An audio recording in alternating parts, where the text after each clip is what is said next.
What if I told you the secret to getting smarter isn't locked away in a university library, but is actually something you can start doing today?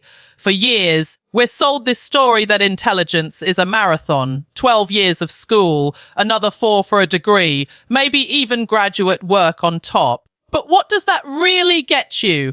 A mountain of debt and the ability to write a very polite email about being unemployed. But here's the twist. Becoming a sharper, more capable thinker is surprisingly straightforward. This isn't about having superstar genetics. Look at the animal kingdom. Your baseline brain is already overpowered. When you and I say we want to be smarter, we mean a few practical things. We want to pick up skills that are actually useful, preferably the kind that pay the bills. We want to solve complex problems, ideally for compensation. We want to grasp tough subjects to advance our careers and, let's be honest, to have a slight edge in conversations. The internet is flooded with advice, but most of it is so vague it's useless to anyone who isn't already a philosopher king. And the specific, actionable tips, they sound like this: munch on blueberries, guzzle black coffee, do jumping jacks, get perfect sleep, listen to Mozart. Sure, they sound fine, but eventually you have to learn something. History shows us that some of the greatest minds survived on little sleep chained to a desk. So what's the real, tangible method? What can you do that goes beyond recycled life, hacks from a forgotten internet forum? The core activity is reading. But what kind? Fiction is fantastic for building reading speed and expanding your vocabulary. Plus, enough dialogue can make you feel socially fulfilled. Most people, though, jump straight into non-fiction, and that's your golden ticket for casually weaving fascinating facts into any discussion. Imagine finishing a book on ancient history and being able to contribute this.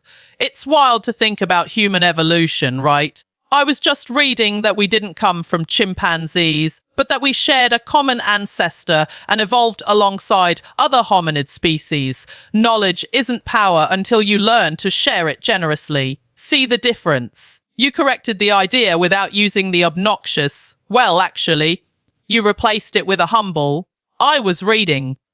You teach people without making them feel foolish, which makes them see you as intelligent and respected. So how do you find these books? It's simple. Don't just chase the same 5 titles everyone recommends. Pick a topic you're curious about, like personal finance. Search for best books on personal finance. Find one that looks promising. Now, books cost money, but if your finger were to tall slip, you might find yourself on a website where you can search for that title, click a link, and somehow a digital file opens on your screen. A complete accident, of course. Once you have the book, you'll discover you can not only pull out cool facts for chats, but also learn real-world abilities. Here are 2 critical things to know about skill acquisition. 1. If you don't use the skill, your brain will flag it as junk data and delete it. 2. You often only need to understand 20% of the available knowledge to perform 80% of the skill effectively. This is the learning curve. A little practice up front yields massive gains. But you must practice. You can't learn to cook an omelette by watching a video. You learn by cracking eggs into a hot pan.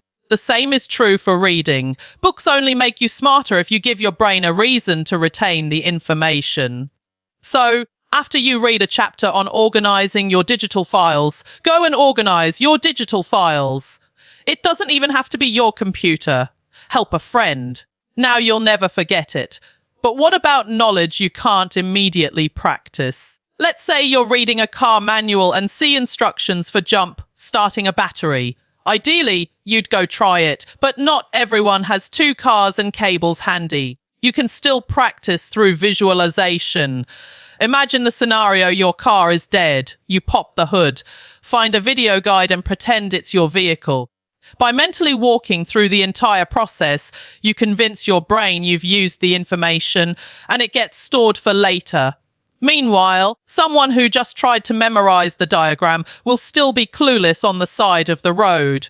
Your brain only keeps what it believes you'll use. This is ironically, how the school system is supposed to work. You learn something, and since you might not use it for a decade, the teacher creates a simulated scenario where it's crucial the test. Your grade depends on it.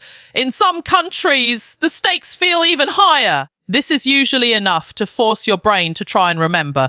The problem is, once the test is over, your brain dumps the useless data. Some think fancy techniques like spaced repetition or mind maps are the ultimate key. In reality, the single best method is doing practice questions. They simulate the real life moment you'll need the knowledge. If you don't have practice questions, invent them. Make the stakes feel real. Pretend you're on a game show and you have to list the 3 branches of the US government to win a prize. Learning information and making it feel urgent and useful to your brain is the entire game. This is why textbooks are the S-tier tool for rapid intellectual growth. No fluff, no distractions, just pure, dense information followed by practice problems. And if you're stuck, you have to hunt for the answer in the back. Textbooks aren't for the casual learner. It's not as passively entertaining as a YouTube video you'll forget by dinner. But if you're ever ready for the challenge, there are digital libraries one might stumble upon, filled with textbooks on every subject imaginable. But before you go down that rabbit hole, I'm collecting support in the form of likes to help fund the next deep dive here on Winds of Thought.